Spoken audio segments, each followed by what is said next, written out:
Well, I reported this a couple of days ago, and now it is being confirmed by Ian Rappaport.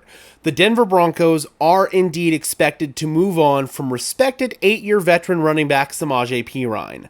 The team is engaged in a number of trade conversations around Perine, and it could be a trade rather than a release. A numbers crunch in the running back room with guys like Javonte Williams, Audric Estime, and Jaleel McLaughlin, so he is available in a trade.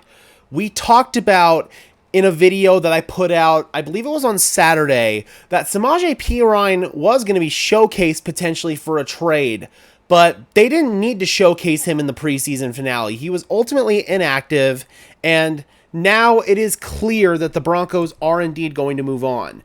I've talked about two possible trade destinations being the Cincinnati Bengals, his old team, who kind of have a need at running back right now and would welcome Samaje Perine back with open arms.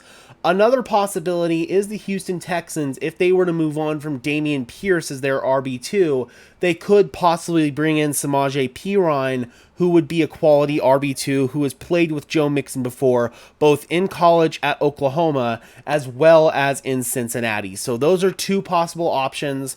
I'd imagine there are other teams out there that are interested in Samaje Perine's services, but this has always been the outcome that was going to happen pretty much ever since May when Audric Estime, Jaleel McLaughlin started to break out.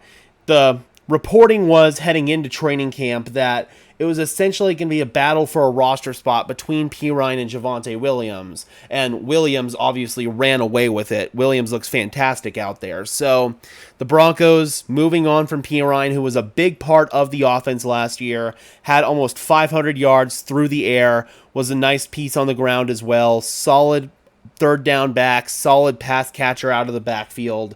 I wish Perine nothing but the best moving forward. Stay tuned for future reports on where Samaje Perine will end up if the Broncos do indeed trade him or if they're going to just end up cutting him and saving $3.5 million. Alright guys, be sure to leave a like on this video as well as subscribe to the channel, and let me know in the comment section below, how do you guys feel about the Broncos moving on from Samaje Perine? And until next time guys, I'm your host Gage Madrid, saying peace out.